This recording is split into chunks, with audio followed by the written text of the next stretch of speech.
Cheers to another episode of the Wine Notes Podcast. I'm your guide, AJ Winezettel, on this journey of stories showcasing the people behind the wonderful world of wine, where we dive into conversations ranging from terroir, viticulture, to favorite music, superpowers, and more.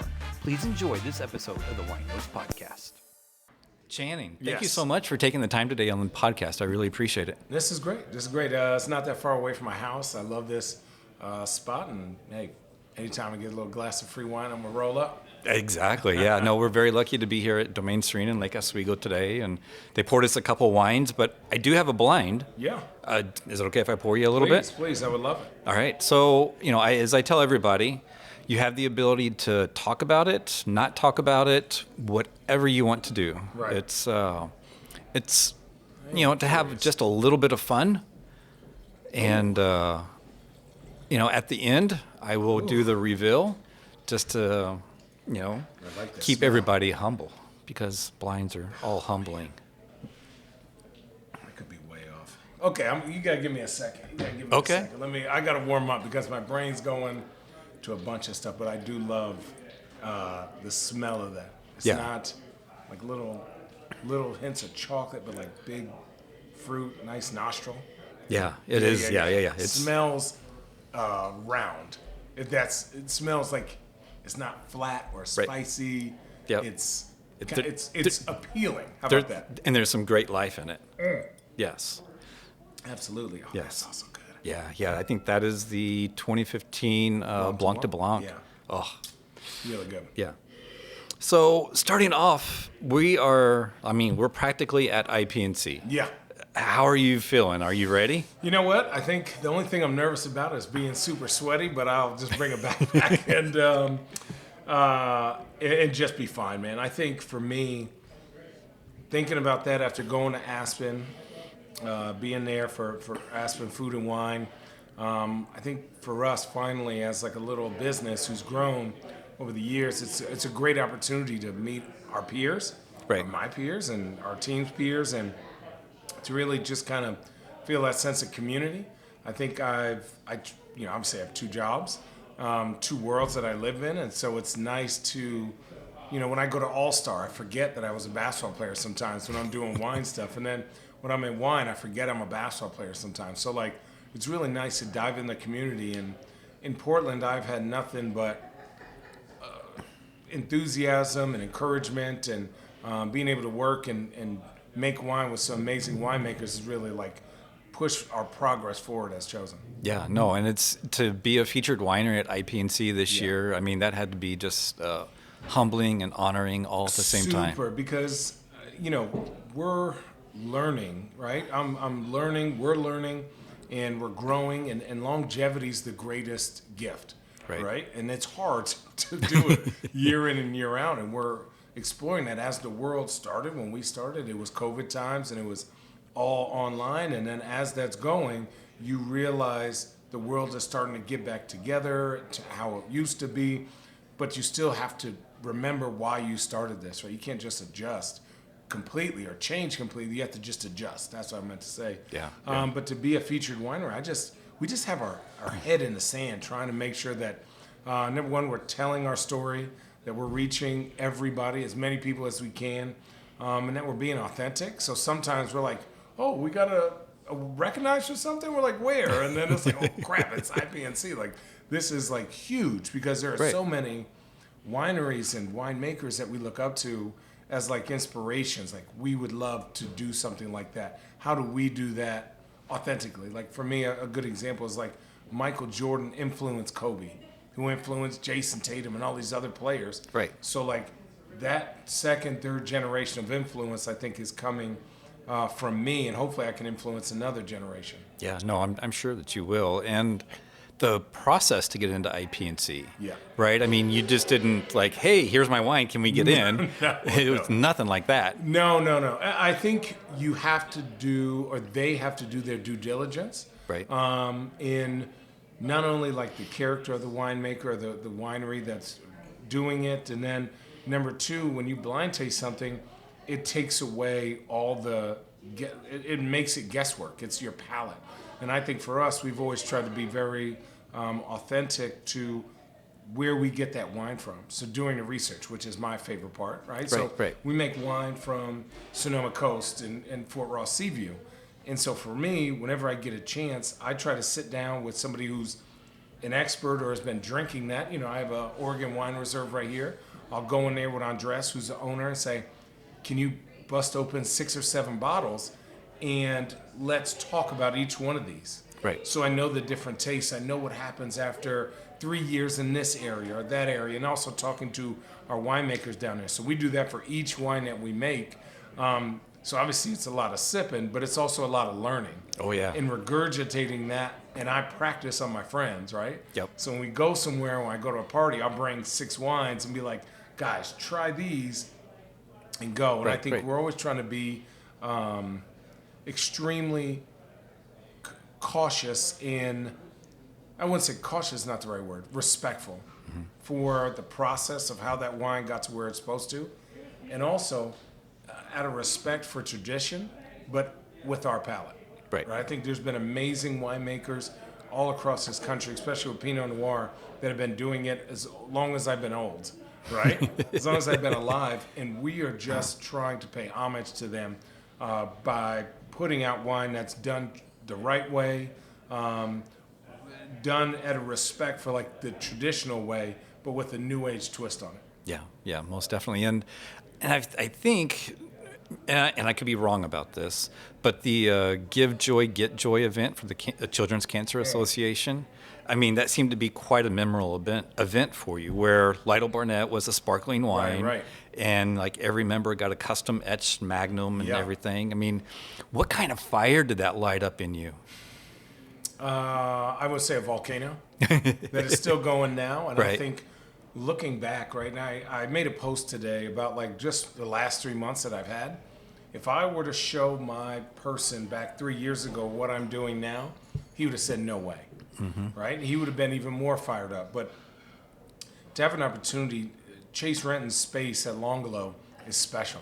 Those 20 acres on the Dundee Hills really influenced not only my palate, but like just the process of wine, how hard it is, the variables, and for Chase to allow us to work with him with his babies, you know, was huge and influenced me to be where we are now. And, you know, I think Chase seeing that and feeling that is also part owner and chosen. Right. So whenever we go do work, it's like he's working with his cousin, right? Chase has his bottle or his barrels that he knows these are mine because this is my love right here. But everything else, let's make a painting together. Right.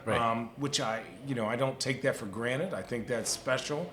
I think sometimes when you do custom crushes, people go, well, here's 3 barrels. You get to make yours out of this. Right. Almost every single time we're working with 20 plus barrels and have to blind taste all of them, right? So it's a lot harder. And we, to go down this road, you realize that it's not just about what you're tasting in the barrel.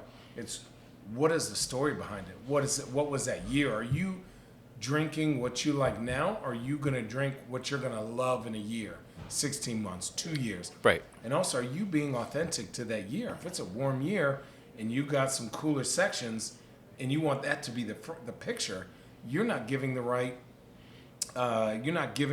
portrayal of that year.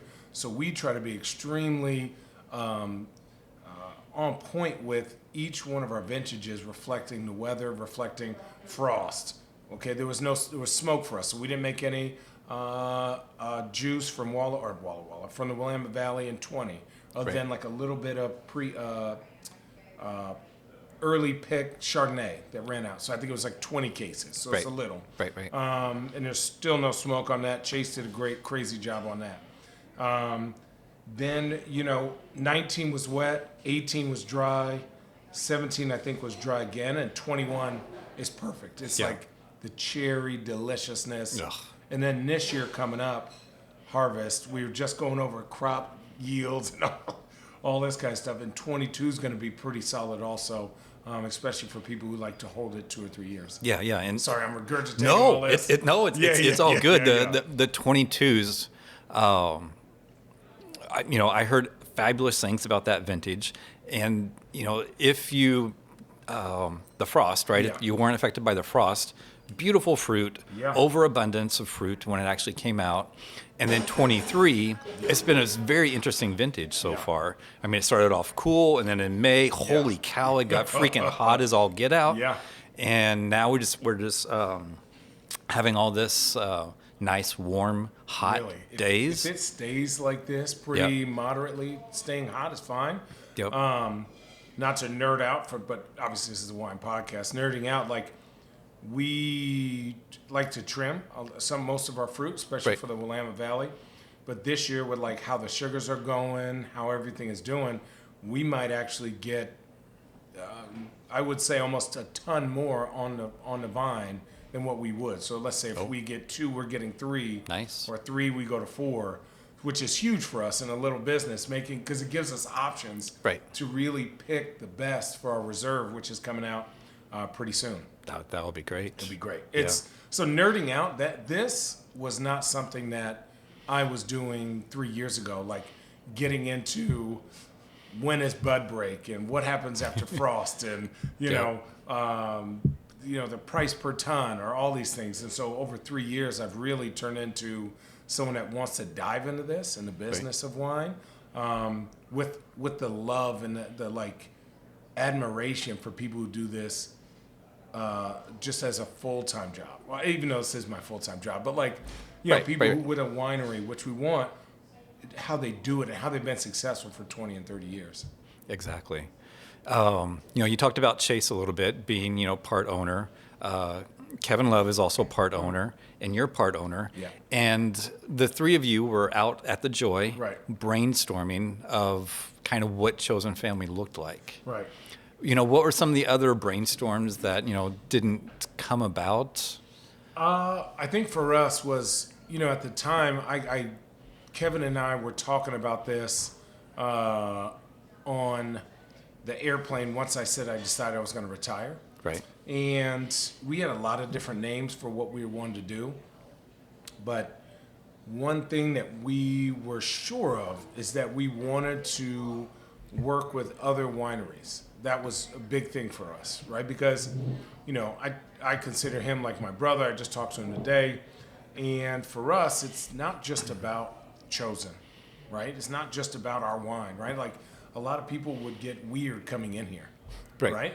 I love that this is successful, right? I am a firm believer that the tide rises all boats.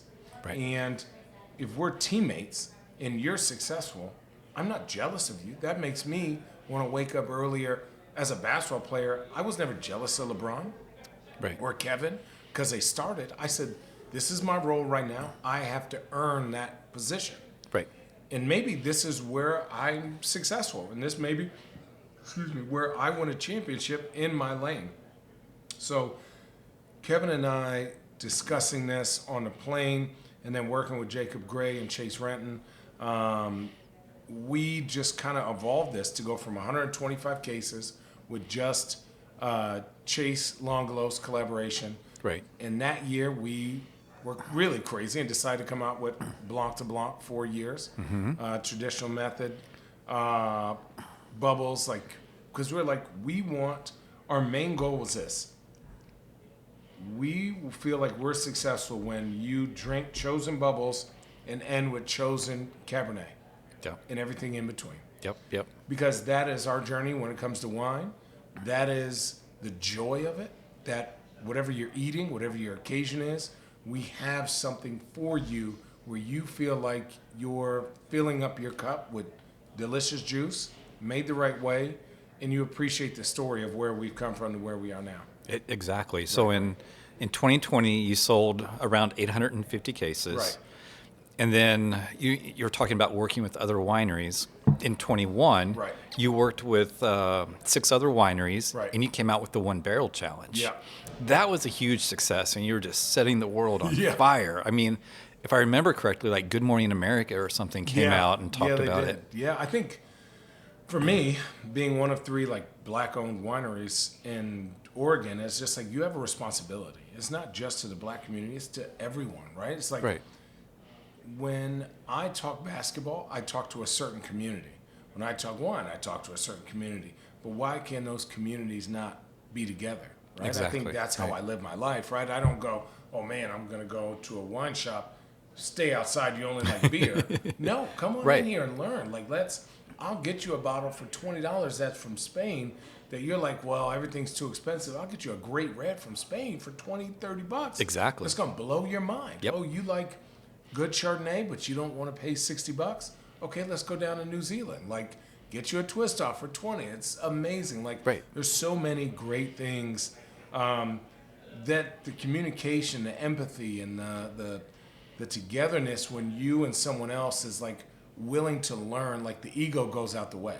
Yep. Right? When you go into a wine shop, you tell the guy most of the time, what you got, here's what I like, let me learn. Yep. I don't know if there's another place, another drink that does that other than wine, which energizes me, as you can kind of tell. It's not coffee. This is me talking about wine. Exactly. So, are we going to see another one barrel challenge? We are. So we had to take it blew up. Yep. And then we were like, oh, it's going to be 6 or 7. And the response was overwhelming. So then we have to create all these things. So we're trying to make sure that it is as easy as you want to be a part of it, sign up. Here's the thing. Here's where to send it. And Right. somebody's going to be in charge of that. So, but everyone who's part of the wine industry also has a full-time job.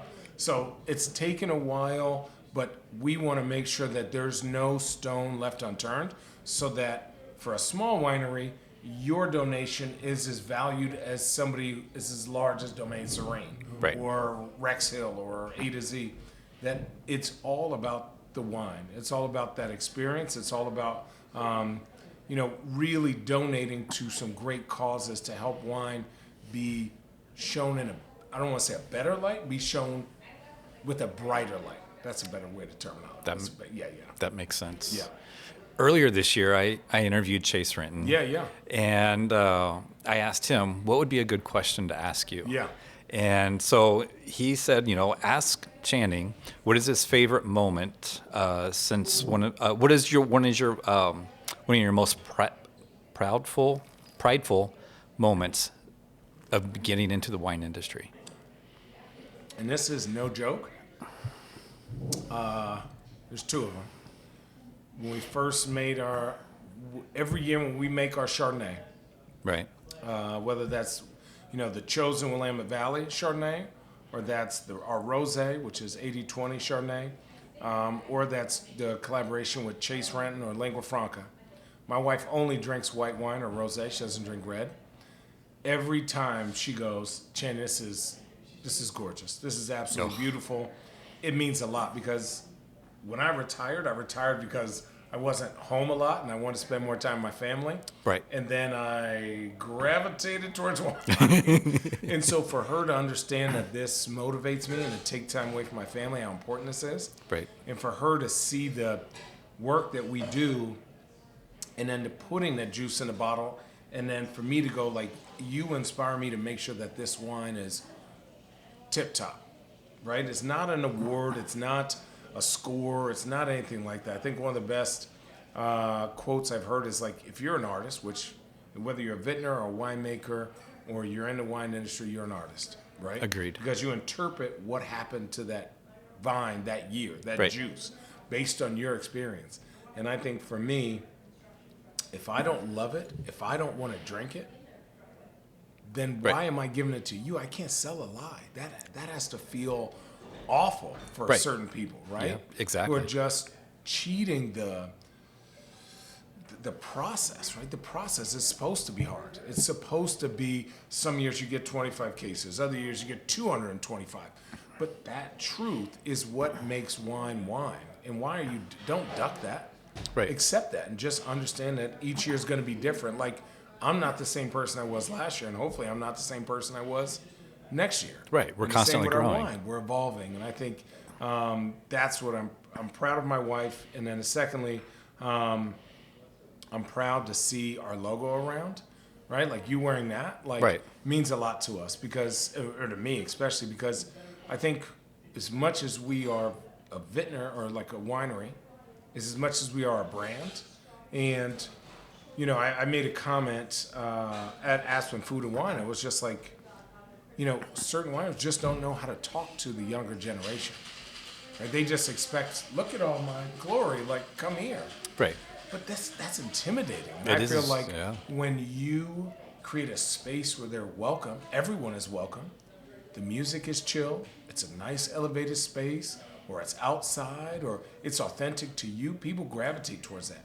Yep. And merch like that means more than just, I need a hoodie. It's 100 degrees outside. Yeah, it's 100 degrees. I got the Yeah, you freaking got the hoodie on. And so for me, I appreciate that. Seeing my best friend still wear the first hat we ever made, or my brother still wearing a shirt with a hole in it, or my buddy who was coaching in Italy wearing it every single time he gets done with a game. Right. It's his like winning game shirt. I think it was easy to be proud of me when I was in NBA because I was one of 350 people. I'm one of 20,000, an endless growing group, and people are proud of me for becoming a rookie again and going on this journey. So those are my two things. Yeah, no, that is great. And, you're talking about, being closer to your family and everything. I believe Hendrix is one of your boys. Yeah, it's my boy, yep. And he's the tallest, from my understanding. And so... 5'11", because he's going to start playing football, 5'11", 152. Wow. And he's 12. Oh. Yeah, he's a big boy. So is he going to be a winemaker? You know what? He's mentioned it a lot. And, we did during COVID, which we haven't done, but I have it out. I was actually going to do it this week because I had time, is the 88 Smells. Oh, yeah. That was huge for us. Yes. And I think he has the option. Yeah. If it makes him happy, I try to involve him in not just the drinking part, but like when we go to harvest, you come with me if you can, right? If you're Right. not at school, go do this, sweep that glass up, or pick these grapes, or help pick this box up, or do this. Like, it's the sense of community that really I would love for him to be a part of the wine industry. Right. It's the community. And I think him, if I do this right, he'll be a second generation vintner, maybe with a place of his own. Right. With an opportunity to go with the people that I've met, to go to France, to go to South Africa, to go to Australia, New Zealand, Chile, Greece, right? Right. To see the world with as basic and as old of any other occupation in anywhere. Right. Right? And that's what's crazy. It's not like he's going somewhere to go sit at a desk. He's going somewhere to see the bare bones of that culture and to really learn about it. And I think that's exciting to me. Basketball helped me do that, but it's really hard to make the league, and I understand that. Yeah. So hey, if you don't love that, then allow me to instill whatever I'm learning now to you. No, and that's great. And that goes for all the rest of my girls too, they are way more into I want to work at the winery than he is. Yeah. Well, that's good. So did Hendrix play Xbox games with Desmond Mason and Andy Lytle's kids? You know what? He did, I think, back in the day, but he was just a little kid. Yeah. But Andy Lytle, I've known him a really long time. One of our friends from back when I first moved here used to babysit his kids. I think Andy has always been somebody that's his enthusiasm for the wine industry, the wine that he puts out. I think playing against Desmond Mason and seeing him transition to art. We lived in the same building for a little bit, the South Waterfront. Seeing those two guys, I'll start with Desmond. Seeing Desmond transition from basketball to art was like, holy crap, you could do that? And be successful and be happy and live your life was huge. And then seeing Andy and understanding like At the Joy and where it is now and realizing, holy crap, that in 2 years is going to be nothing. Right. It's going to, not nothing, it's going to be that drive usually is a long drive because there's not a lot of vineyards around. Now you're like, oh, you going to Eola Amity, there's only one place to stay. Mm-hmm. You want to go to Lingua Franca, Christum, Bethel Heights. You want to go to all those places. Walter Scott. Sleeper. The biggest sleeper in Oregon today is Walter Scott. Yeah. It's just like, if you see a bottle, anybody listening, grab it immediately. Exactly. Grab it immediately. You're welcome. Yeah. Yeah. You're talking about Hendrix, just kind of absorbing, what you're doing and everything. One of your collaborations is Jackson, Yeah. at Granville. Oh, yeah. And he thoroughly, just through osmosis all of his life, Yeah. figured out how to be a winemaker and everything. And so you mentioned doing Blanc de Blanc, 4 years, Yep. collaboration with Jackson. And so are we looking at like maybe next year that will be ready? So we're going to try, we tried it the beginning of this year. We're going to try at the end of this year. Right. Make sure labels and stuff are all good. Jackson actually makes all of our Willamette Valley juice. So anything that just has a Chosen logo on it, Right. those wines are always going to be, for the most part, 40 and under. And then we just came out with a reserve this year because we were starting to get long-term fruit contracts. Right. So we're really starting to understand what our fruit tastes like each year and being able to say, okay, this is the best of that fruit. Right, But right. it's all under $60, right? 55, 450, Yeah, whatever. that somewhere is. thereabouts. Right, somewhere in right. there. But we also, Jackson has been a huge influence with me with just the knowledge of it. Like, and this is what I'm saying, people who are that knowledgeable can translate it to me and my friends and make it like as easy as pie. Right. Right?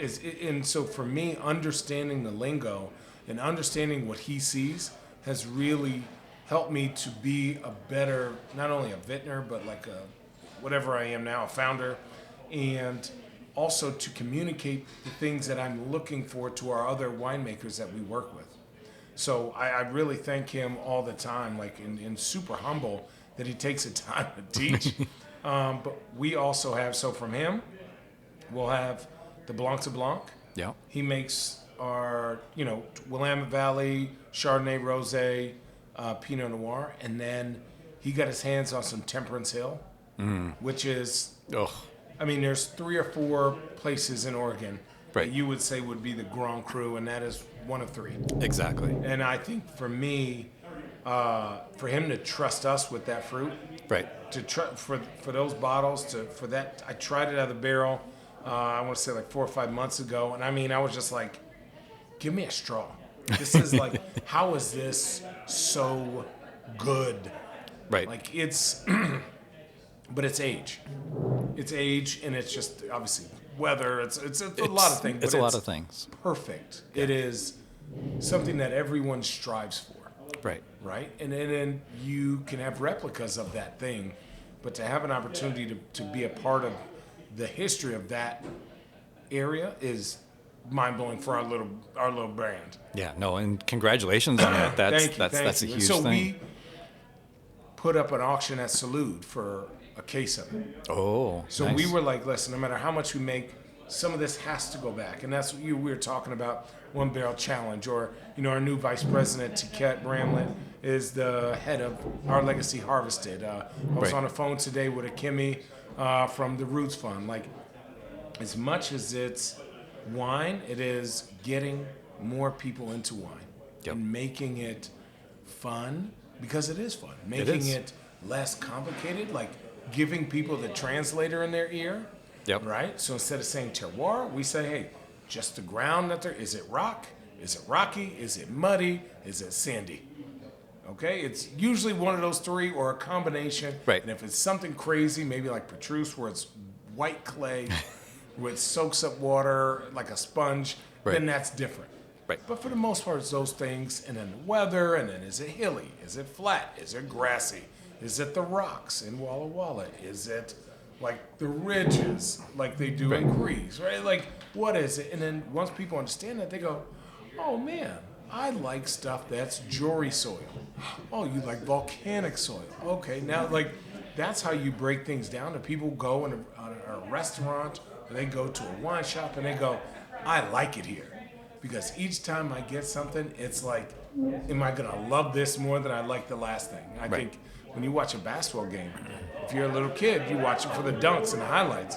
Right. The more you watch it, you're like, man, look at that coaching. Look at that timeout he took. Like, you get excited about those things. And that's Right. what we want people to get. We want people to get excited about the coaching and the good plays. Exactly. So I also interviewed Jackson earlier this year, and I had to ask him what would be a good question to ask you. And he's like, so Ask Channing what was his reaction tasting my base wine for the first time. Oh, And his bubbles? yeah, the actual base wine before, so it's still in barrel. It hasn't been put in bottle for second fermentation. Oh. So that actual very Oh, dude, imagine tasting like 10,000 sour apples. exactly right. It was like lit my cheeks on fire. But it was like, oh, look at this is kind of sweet. No, it was like sweet, and then every ounce of moisture in your cheeks is gone. But like Jackson, Chase inspired me. Jackson inspired me. You go down to Hazel from Brian and Laura. You go to Tomas, Lagua Franca. You go to the Salty Boys from Sonoma and Napa. And like they've all inspired us. And so I'm like, why do I have to keep this to myself? Like, why can't I share this with the platform that Kevin and I have, that Chosen has? And like where somebody goes, I'm only interested in the Syrah from Walla Walla and the Pinot, the Temperance Hill, and maybe the Cab. Right. Yes. Absolutely. Yes. Perfect. Right. You get that every year, and let's talk about it. And we're going to do dinners with it. And we're going to show you what to eat with it. And we're going to show you other stuff. And if you trust us, I think of it as a spectrum. If you trust me, and we do our rosé like we do a regular wine. So we blind taste it. We go through the process, and like it's not just like press it off the grapes. Okay, these are the crappy grapes. We do it like a real wine. Right. Now that may be good or bad for us in the long run, but for me, when I give you this glass, and it's your first, you're looking at me as you sip this. If you don't have a thought about it or a reaction, I'm not doing my job. You Right. go, ooh, what is this? Or I've never had something like this. Or this isn't my jam. Or like any of that. Anything. Right. Then I'm not doing my job. Right. But one thing you will know from the rosé to the Cabernet that's coming out is that the quality and the intention of all of them are going to be the same. It's going to be high level. 9 out of 10, if not 10 out of 10. Exactly. And I think we just try to strive for that every single time. Yeah, and like I mentioned earlier today, I was at one of your events, Yeah. in the winter of 21, and got to taste everything. I think Yeah. that's when you first came out with your Sonoma Pinot. Yeah. Oh, yeah. And everything was great. Thank I you. mean, it was Thank you. really, really good. And it just continued to grow from that. Is like doing it once is great, right? Right. And I always look at my brother, who's not a huge wine buyer, but he's getting there. Yep. He's never had Syrah before. So I introduced him to our first Syrah. Right. And now he goes, I'll have a cup of rosé, give me a case of Syrah. Because I grill, and this is what I like. And maybe a Chardonnay, maybe one. Right. And I'm like, dude, this is the best. This is like, you are a perfect client. You show up, you know what you like, you want to learn, you're excited. And then when you go to a grocery store, or not grocery store, but like a wine shop or somewhere like that, you go to Washington and look for Syrahs on Right. that list. And so I'm like, I want to share just a portion of what Washington and Walla Walla can bring, right? Right. Gramercy Cellars, Long Shadows, Rain Band, like I can keep going on. Yeah, right? there's- Abeja, yeah. like Doubleback, like we can keep going. And you're gonna try those because you may have trusted me, and now you're gonna say, let me go venture out a little bit and see what's up. Maybe you find something that you love. That's Right. fine with me. That's Yep. great. I've done my job. Yeah. So when you first came out, Right. with your wine in 2020, there's like, oh, look at this, a celebrity coming out with another wine. Oh, yeah. And I didn't get to meet you until in 21. Right. There was kind of the unofficial get together at Yeah. Hazel Fern for Oh, IPNC. yeah. And the authenticity and the humbleness of who you are blew me away. Oh. You had an amazing conversation with Julia Coney. Yeah. She's great. She is She's great. And I lost count of how many hugs you gave out that night. Big hugger. Yes. The wine helps, even though I was really sweaty. But yeah. Yeah, I mean, it yeah. was so hot. It was an hot. oven in there. Yeah, but just all the hugs. I mean, I was like, all right, Channing is the real deal. He's all over this, thank and you. I've been a huge fan and a follower. I appreciate ever that, man. since. Listen, I just hope it's hard for me to fake this, right? And I Right. think it's hard for me to be like, guys, buy the wine, buy the wine. I'm more like, try the wine. Right. Come to we have a tasting room, 2 tasting rooms now. Right. So one at Han Oak on Sunday, Yep. and Grouse Shoe Cellars on Thursdays. So for us, we're growing because now we're starting to see people want the experience of to sit down and do flights because they're a lot more comfortable in public. Right. So for us, that experience that you're saying, the hugs and the laughter, why shouldn't that be every single time you go to a winery? It should be. It should be. It should Right. be that intimate because the hours you spend, I don't have a lot of time to spend everywhere, right? I have family, I have 3 different jobs, all this stuff. Right.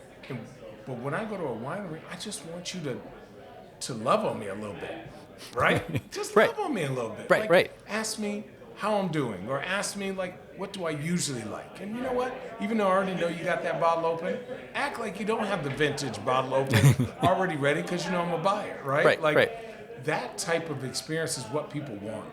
People nowadays want experiences. Yep. And I think for me, if I am not regular Channing all the time, whether I'm this with you or I leave this place, I go see somebody, I'm going to be the same person. But Right. long story long, I appreciate you. That means a lot. I never Yeah. noticed what people notice. Yeah. No, and Just that's let me just hug everybody up. yeah. I just love people. People have been so awesome to me. I've tried to fight the first couple of years, the athlete, celebrity thing, and then now is working on this every single day and being a boss. Right. I'm like, I don't even care. I don't even care because I feel like in our niche basketball celebrity second job market, Right. I'm the only one doing what we're doing. And we purposely wanted to be solidified by other really good winemakers, not just Channing, not just Kevin. Right. And I think we've done that by them coming back 2 and 3 years, having different vintages, doing different events with them. So I'm excited. And I'll also see are you going to a Shardy party? Of course. Oh, yeah, I'll be there. We have a pre-party at Hi-Fi. Yep. Go there and then got to get in the car and somebody drive me to the... I'm going to try to make high five. Yeah. Yep. So there was another person at that Hazel Fern event, and that was Andrew Rikers, Yeah. the winemaker for All Day Ant. Yeah. I interviewed him earlier this year as well, and he was like, when I asked him a question, he's like, well, I don't really have a question, Yeah. but I want to apologize, Channing, for all the obscenities that I yelled, while he was playing basketball at U of O. You weren't playing basketball at U of O, but your team was. Yeah. And I just thought that was funny. No. Listen, I love it. As a fan, I'm a troll, right? I like to troll players. Like, if I'm just a fan, I think there should be a level of banter back and forth. It's part of the game. It is. It is part of the game. And, like, when we were in college, if we were playing, like, Washington State on a Saturday and it was nobody in there, we would just randomly pick somebody and start talking crap to them. Like one person. Right. We'd be like, that's why your seats suck, And the guy's like, well, shut up. You shut up. And like, Right. we wouldn't get past that. And as soon as we made a shot, I'd be like, that's his fault. And you'd be like, what did I even say? You looked at me wrong, right? Exactly. And obviously, it's all good at the end of the game. We'll probably sign a shoe, give it to him. It's part of the you're entertaining. It's like wrestling, but like with a basketball.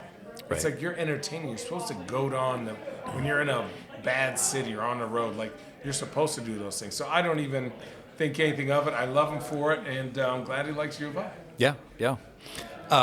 There's a quote that I've seen that you've said multiple times, and it's you're going to be a rookie at life, so give yourself a break. Yeah.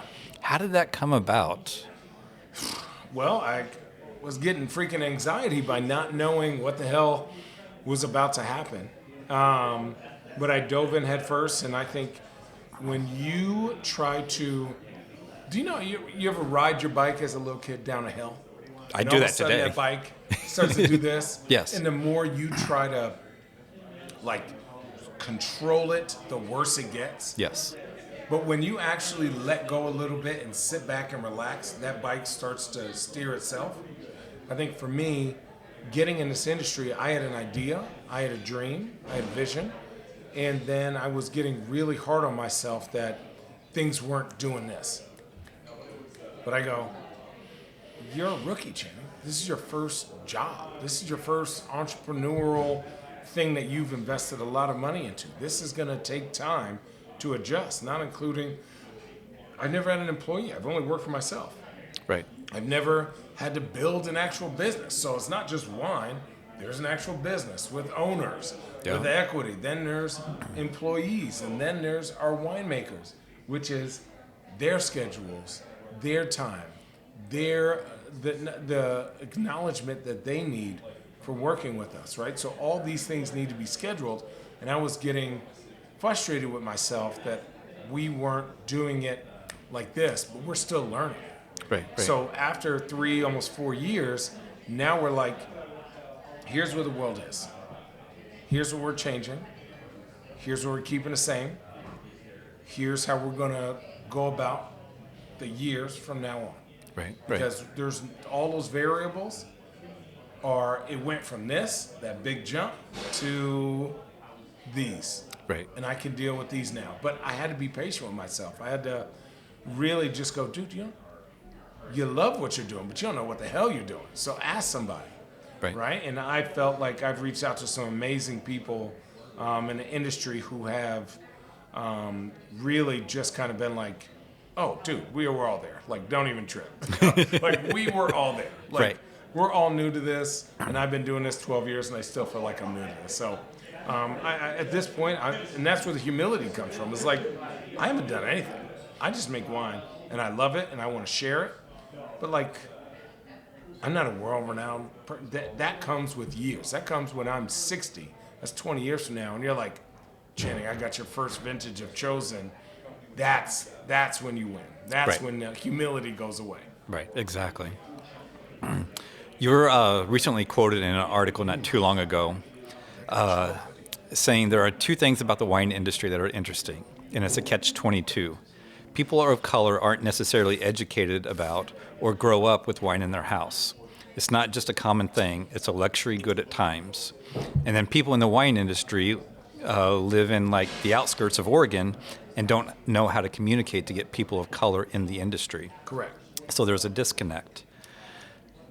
And so my question to you is, in my position, what can I do to help bridge that disconnect? So we're going to talk about this also at IPNC, but what happens is, and I don't know if a lot of people do it on purpose, but a lot of winemakers, a lot of vintners go like this. And they have their 20 acres, and this is all they care about. Right? And they go, if I make the wine, they will come. Instead of putting their head up and going, if we have an extra 4,000 or 5,000, I want to market to these places. I want to, not 1,000, but like if I have an opportunity once a year, twice a year, I'm going to go speak somewhere that may be uncomfortable for me. Right. You fall into that part of the river, right, of life where you are just floating. And sometimes you get a little rocky and sometimes you don't.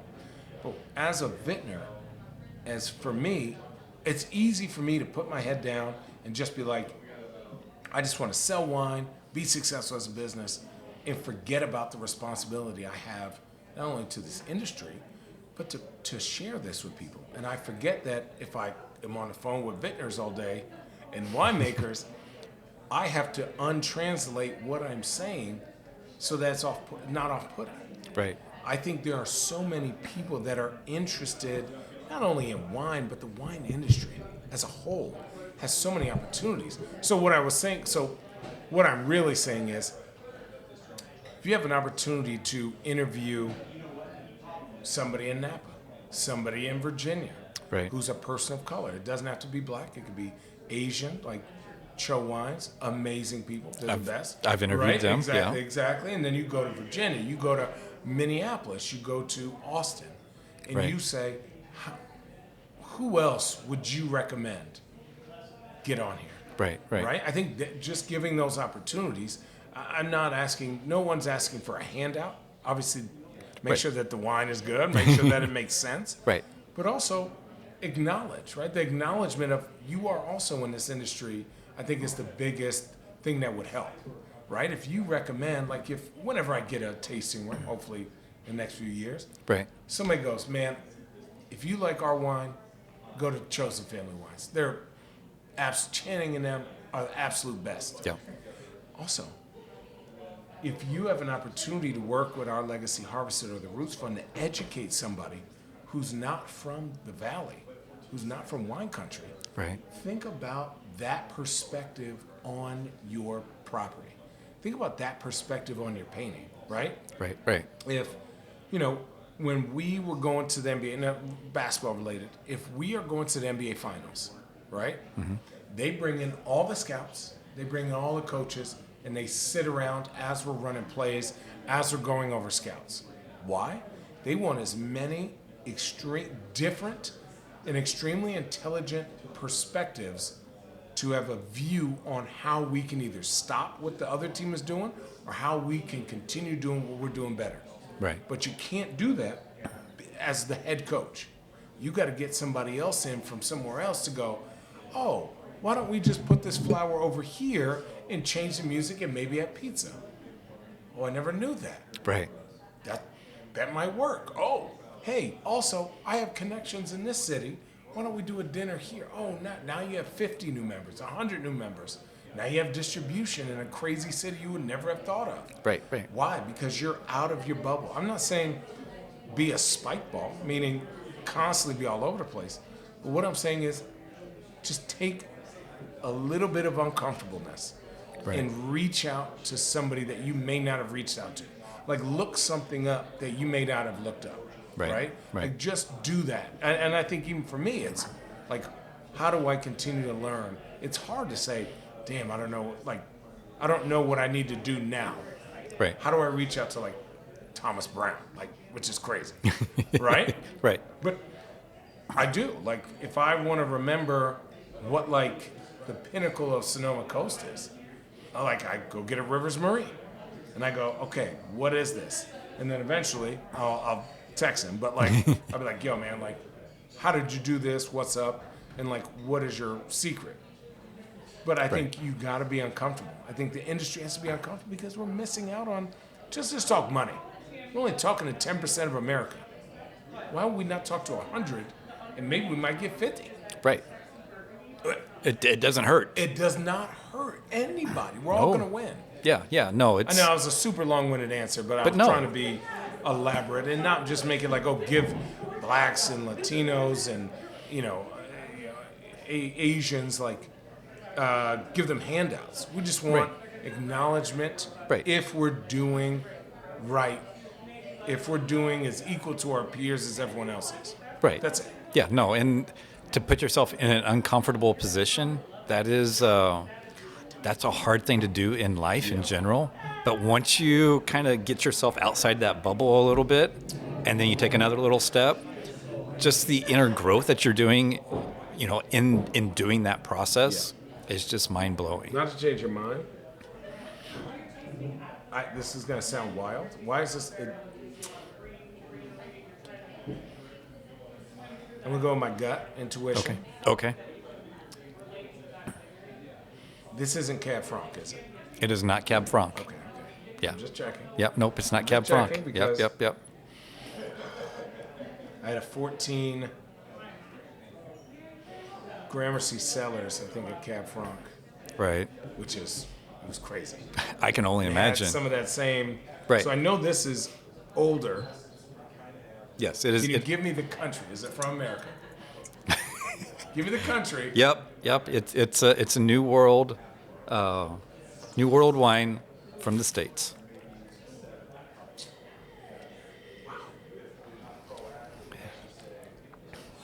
And man, that color is not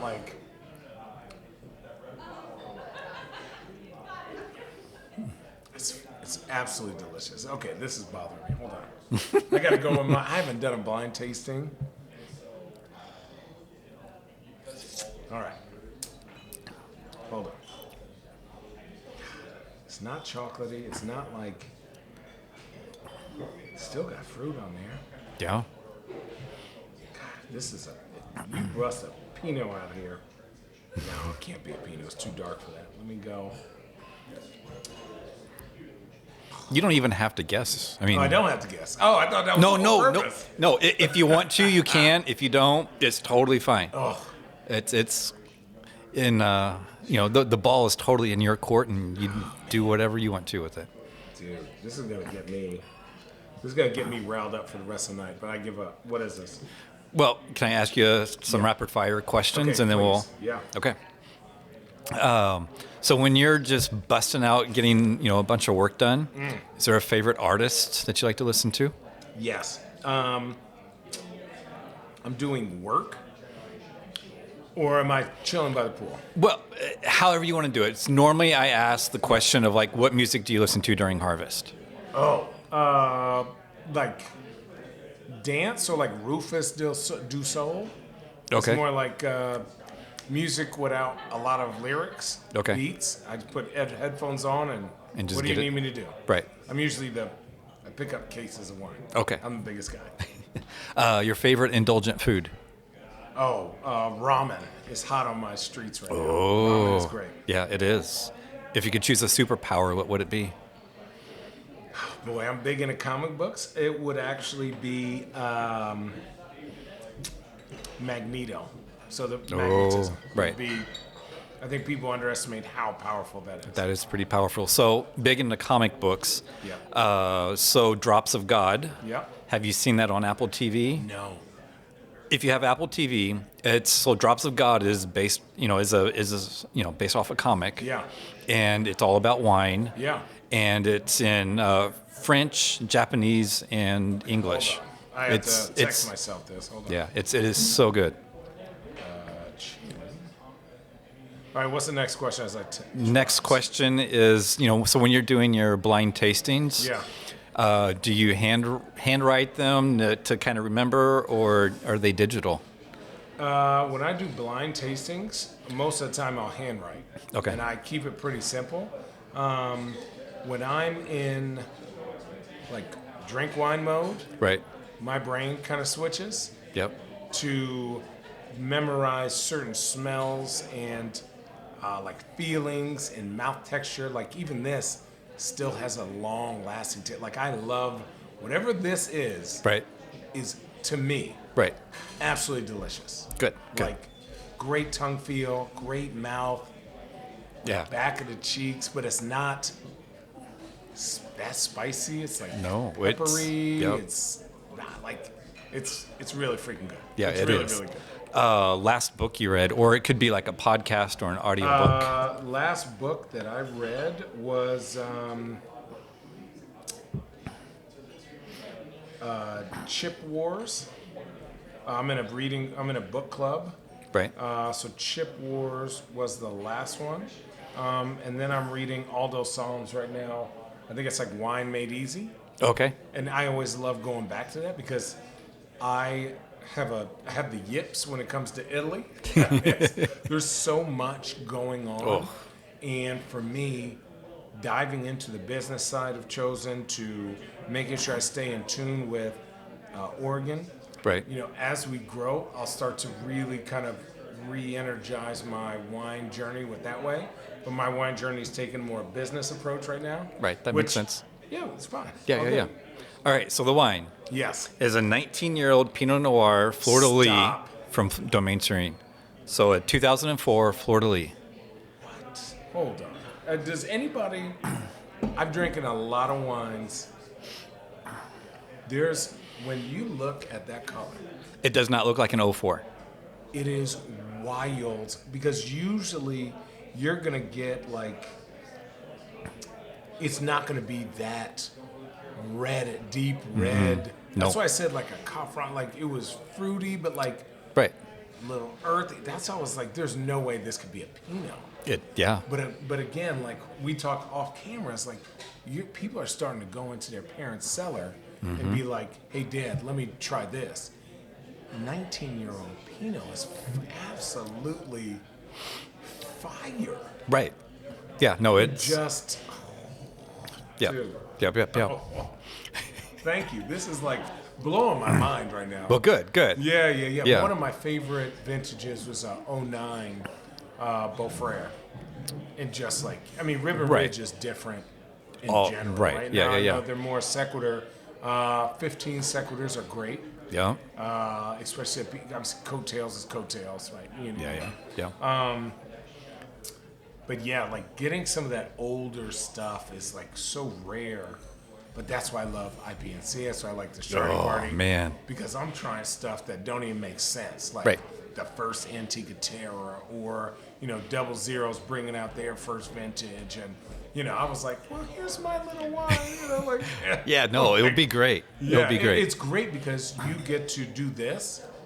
But the problem is I have to take pictures. Oh, yeah. And go, okay, like write a little note in my thing, like that was this was this, before you get hammered. Oh, right, because it all blends together. Yeah, well, dude, and it's, you're like, no, I want to try that, but like, I'm on a 7 and 8, 9, 10.